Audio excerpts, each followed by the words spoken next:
ये शब्द मुझे कुछ ऐसे लगते हैं कि ये कहीं किसी से आपस में, और मुझे नहीं लगता कि इन शब्दों को कोई और बोल भी पाए।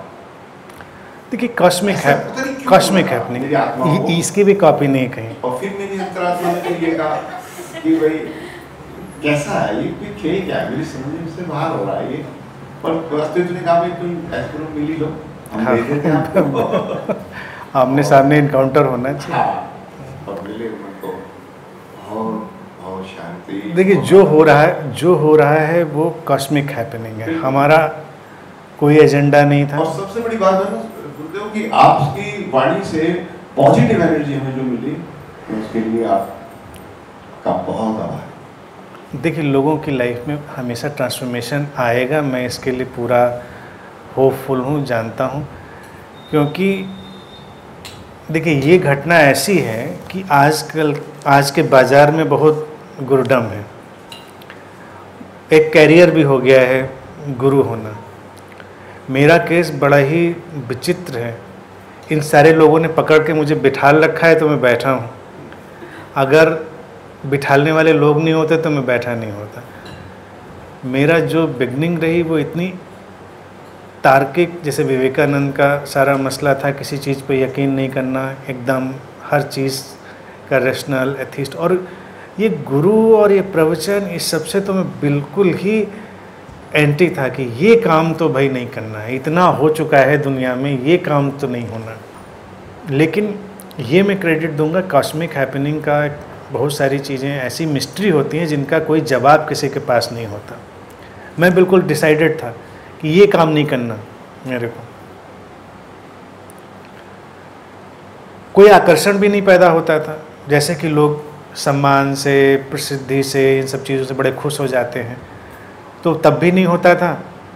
अब मुझे दिखाना पड़ता है थोड़ा कि नहीं खुश होते हैं, नहीं तो लोग निराश हो जाते हैं कि। तो मुझे एक बार एक साधु मिला, ये घटना है, और ये घटना बड़ी विचित्र ये है कि ये घटना महर्षि अरविंद के जीवन से बिल्कुल ऐसे टैली करती है कि उनकी बायोग्राफी में भी एज इट इज़ लिखी है। अगर मेरे साथ ना हुई होती तो मैं इसको मानता भी नहीं, मैं कहता कि भाई कहानी है, ऐसा थोड़ा ही होता है। और अरविंद ने ठीक यही बात लिखी, और जो बात उन्होंने लिखी पता नहीं क्या होता है कि वो बिल्कुल वैसी की वैसी ही चस्पा हो गई। अरविंद ने लिखा कि वो एक बार जा रहे थे कहीं, उनको एक साधु मिला। आप देखिए एग्जिस्टेंस की मिस्ट्रीज देखिए, वो बुक इस समय मुझे याद नहीं आ रही, मैं उसका उदाहरण कभी दिखाऊंगा। ऐसे ही लिखा है, मैं जा रहा था, इंग्लिश में है, मुझे एक साधु मिला और उसने कहा कि मुझे तुम्हें 3 बातें बतानी। I have seen something about you and I have to tell you 3 things। तो अरविंद ने भी वही कहा कि क्या करना मुझे सुन के, मुझे कोई रुचि नहीं। फिर वो उनको 3 बातें बताता है, जिसमें एक बात यही होती है कि आप ये रोल गुरु का प्ले करेंगे एक दिन पूरे देश में, विश्व में। ठीक वही घटना, मैं भी यूनिवर्सिटी में था, मैं सड़क से जा रहा था एक दिन, एक साधु मुझे मिला, पीछे से आके उसने टैप किया।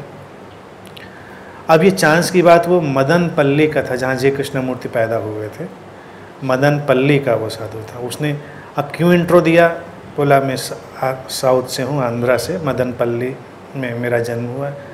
मुझे ये याद था मदन पल्ली जय कृष्ण, तो मुझे याद, तो थोड़ा मेरा इंटरेस्ट भी आया कि अच्छा मदन पल्ली से।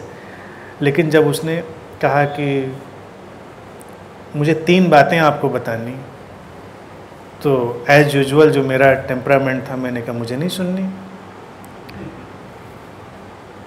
कह रहा है कि मेरी देवी ने मुझसे आदेश दिया है और मैं अपनी देवी की साधना करता हूँ। उन्होंने कहा है कि जो सामने लड़का जा रहा है इसको आप ये ज़रूर बताएं।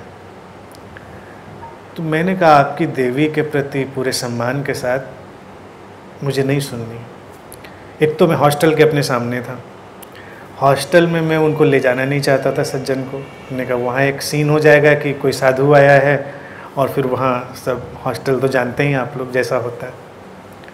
लेकिन एग्जिस्टेंस को मुझे सुनवाना था, तो मेरा एक फ्रेंड था, वो उसी मोमेंट पे कार से वहीं आके रुका। हम उसके साथ चले गए। हमने कहा सुन लेते हैं। उन 3 बातों में से 2 बातें उसने और बताई। एक बात उसने यही बोली कि आपको मैं बहुत बड़े गुरु के रोल में देखता हूँ, आप प्रीच कर रहे हैं, लोग आपके पास बैठे हैं, सब सारी चीज़ें, बहुत बिग इमेज बताता है। जब उसने बताई तो लिटरली मुझे हंसी आई। मैंने कहा भाई कोई और बात हो, ये तो तेरी नहीं होगी बात। कहला मेरी देवी ने कहा है, मैंने आपको बता दिया, क्या होगा क्या नहीं होगा ये मैं नहीं जानता साहब। तो मैंने सोचा कि भाई इसका हो सकता है प्रोफेशन हो इस तरह की बातें करने का। ग्रेजुएशन का टाइम था मेरा, तो मैंने सोचा इसको कुछ पैसे वैसे दे दिए जाए। तो अपने फ्रेंड से मैंने कहा, उसे मेरे पास थे नहीं, तो वो जॉब वॉब कर रहा था, तो मैंने कहा अब इसको दे दो। उसने कुछ पैसे देने को उसने मना कर दिया। उसने कहा मैं पैसे के लिए सब नहीं कर रहा हूँ, मेरी देवी का आदेश था, मैंने बताया। उसने बस 1 गिलास पानी वहाँ पिया, ना कुछ खाया ना कुछ लिया, चला गया। फिर रेस्ट इज हिस्ट्री। उसकी बात मेरे लाख इनकार करने के बावजूद वो व्हील घूमा और आज मैं यहाँ बैठा हूँ। मैंने बहुत रजिस्ट किया कि मैं यहाँ ना बैठूं। अस्तित्व चाहता है तो हो के रहता है।